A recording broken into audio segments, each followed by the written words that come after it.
Eu vou conversar agora com Cristiano Palavro, ele que é da Pátria Agronegócios e vai falar um pouco sobre o mercado conosco. Cristiano, obrigado por participar do Agricultura BR, do Canal do Boi, mais uma vez, um prazer tê-lo por aqui. E nós vimos há pouco, acabava de trazer soja em Chicago, recuperando depois de alguns dias de recuo. Isso ocorre logo depois da apresentação do relatório de acompanhamento de lavouras norte-americano, ainda sem muitas condições de cultivo. Como é que você avalia esse momento para a soja no mercado dos Estados Unidos e o seu espelhamento aqui no Brasil? Boa tarde, seja bem-vindo.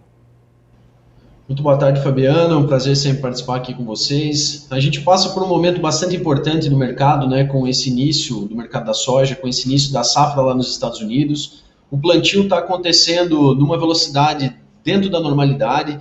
A gente vê que se as condições previstas se confirmarem, a gente pode ter sim uma safra americana sendo plantada dentro de uma janela adequada, né? E podemos ver também que o incentivo de preço dado ao produtor americano nesse ano, tanto via CBOT como nos prêmios internos lá nos Estados Unidos, que estão bastante fortes também, pode levar essa área a crescer um pouco mais do que as previsões anteriores do USDA. A gente vai ter uma boa ideia disso já no próximo relatório do Departamento norte-americano, que sai na próxima semana, e enquanto isso o mercado vai especulando também o que acontece nesse relatório com os estoques lá dos Estados Unidos. A expectativa é que esses estoques possam novamente ser reduzidos, já que existe uma demanda muito forte pelo produto dos Estados Unidos. Vimos aí os estoques norte-americanos saírem da casa dos 25, 24 milhões de toneladas há 3 anos atrás, para os menos de 4 milhões de toneladas que estamos vendo hoje. E esse é um fundamento muito forte e que mantém uma solidez aos preços da soja lá em Chicago bastante intensa. Hoje os contratos mais curtos já operam acima dos $15, enquanto os contratos mais longos devem sim buscar esses patamares nos próximos meses, caso aí isso pode se agravar ainda se tivermos qualquer situação climática que venha dar maior incentivo para essa ponta especuladora e esses operadores lá de Chicago. Né? Cristiano, essa chamada que você colocou o nome, né, batizou aí de ponta especuladora. Por enquanto nós tivermos essa soja e também o milho norte-americano a ser desenvolvido nas áreas de produção norte-americana e não tiver uma pontuação climática mais firme, nós devemos continuar tendo essa especulação semana a semana em relação aos Estados Unidos. Com essa configuração de uma soja, principalmente a soja que estamos falando agora, numa casa de $15 o bushel, que no começo do ano passado, a gente falava que era improvável, mas era possível, e agora nós vemos ela realmente acima de $15, podendo outros contratos também baterem essa marca. Como é que isso está influindo no mercado brasileiro? Soja $15 bushel em Chicago, e como que isso tem retornado aqui para o Brasil, para principalmente o produtor comercializar o seu produto? Sim.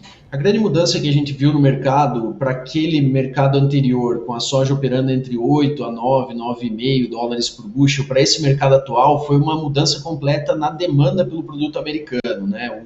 O acordo, pelo menos o acordo parcial que eles tiveram com os chineses, impulsionou a demanda por lá. Os chineses realmente compraram muito e colocaram os estoques americanos no menor nível dos últimos anos. Isso está acontecendo aqui no Brasil também, vemos compras agressivas aqui em solo brasileiro, né? Abril bateu aí recorde de exportações, os compromissos de exportações futuros também são agressivos, e a gente vê que Chicago tem ajudado sim a manter essa sustentação dos preços aqui no Brasil.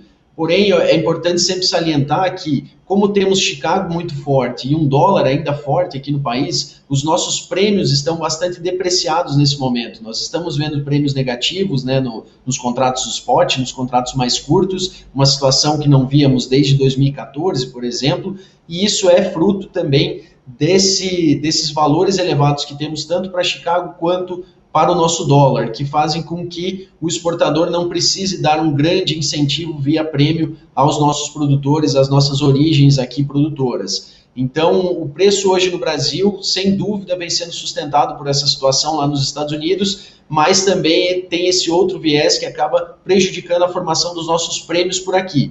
Mas, por enquanto, a balança é favorável ao produtor, até porque existe sim uma expectativa de que, e os prêmios futuros já mostram isso, de prêmios mais aquecidos no segundo semestre, o que é normal, né, com o avanço das exportações e a escassez da soja aqui em território interno. Então, se Chicago realmente for se aproximando dos contratos mais próximos, mais spots, e o prêmio manter os patamares futuros atuais, a gente pode ter preços mais agressivos no segundo semestre novamente. Cristiano, em relação hoje, falando de soja, né, e nós tivemos nesta última segunda-feira a Secretaria de Comércio Exterior divulgando o fechamento dos embarques no mês de abril, 20 dias úteis. Tivemos mais de 17 milhões de toneladas embarcadas de soja pelas tradings que operam no país e um faturamento de 7 bilhões e 200 milhões de dólares. Né? Nós tivemos realmente números muito expressivos, uma média de tonelada a 414 dólares, que é bastante interessante, são 22% de alta em relação a abril do ano passado. Como é que vocês avaliam este cenário de momento com números tão impactantes como este de abril? A soja novamente se consolidando, né, como o principal produto de exportação brasileiro.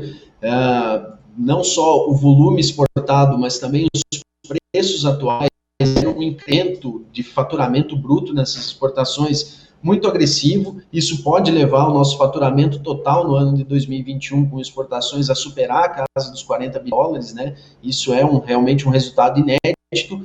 E isso também mostra uma grande evolução na capacidade logística nos portos brasileiros, porque até pouco tempo atrás se falar em exportações aí de 17 milhões nesse curto período, 17 milhões de toneladas, não seria viável, né? Então, com a chegada cada vez mais forte dos portos do Arco Norte, a melhoria estrutural dos portos, especialmente Santos, Paranaguá, os portos do centro-sul do país, que são os principais, a gente vê uma capacidade de colocar mais produto para fora em pouco tempo. E é importante salientar que não só o mês de abril foi um mês importante, né, de recorde, mas os compromissos de exportação, que é aquilo que já está anotado para ser exportado daqui nos próximos meses, com navios já chegando por aqui ou já em processo de embarque, mostra que a gente tem um compromisso de exportação já 50% superior ao que se observava no mesmo período de 2020. Então, novamente, o Brasil aí tendo uma forte demanda pela sua oleaginosa, né?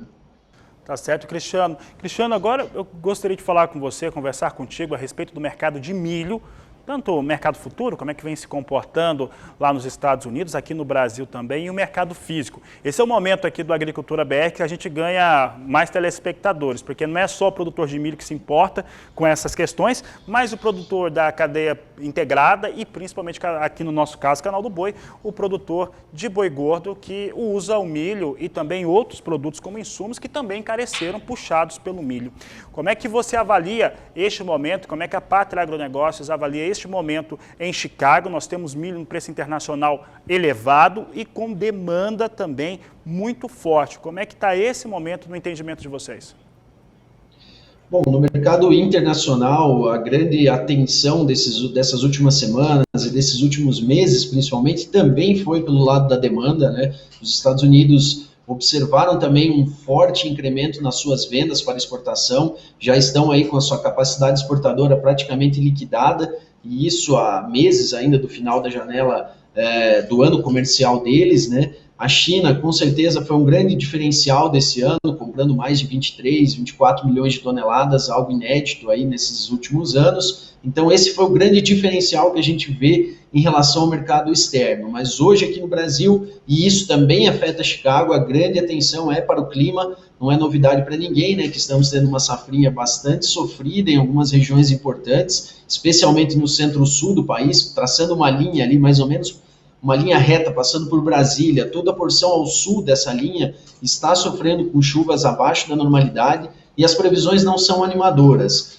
Então, hoje a Pátria Agronegócios já traz uma estimativa de safra cerca de 5 a 6 milhões de toneladas abaixo do que se projeta aí a Conab, o SDA. Acreditamos que esse número desses entes oficiais também deve cair nesses próximos relatórios, e isso, por si só, já colocaria os nossos estoques num patamar muito baixo, inclusive abaixo do ano passado, que já foi um ano de estoques apertados. Então, a gente vê que, apesar da enorme dificuldade que os setores consumidores estão passando na aquisição de milho nesse momento, esses preços ainda têm espaço para novos aquecimentos, já que certamente teremos uma oferta mais restrita em função desse clima e das previsões que, se forem confirmadas, realmente não trazem alento para as lavouras em grande parte de Goiás, Mato Grosso do Sul, Paraná, São Paulo, Minas, e é nesses estados que eu citei que está mais de 90% da nossa safrinha.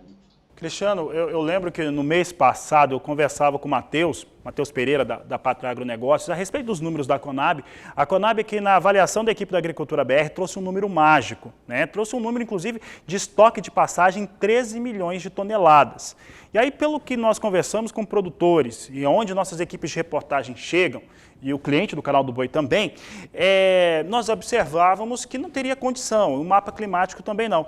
Por aqui a gente falava que não chegava nem a 9 milhões, se a gente fosse observar o que está acontecendo no país, talvez esse estoque de passagem não chegasse nem a 9 milhões de toneladas, e provavelmente seria mais apertado com isso do que ano passado, que estava na casa de 10, segundo a Companhia Nacional de Abastecimento. Qual que é o número hoje que a Pátria Agronegócios tem apostado nesse estoque de passagem que, de certo modo, é regulador durante o desenvolvimento da campanha?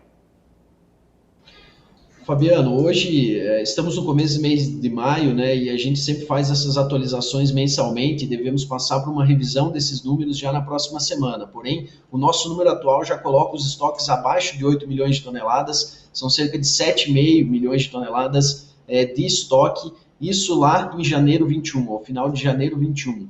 Então, a gente está... realmente é uma previsão bem abaixo do que a Conab aponta hoje, número puxado principalmente pela queda na produção.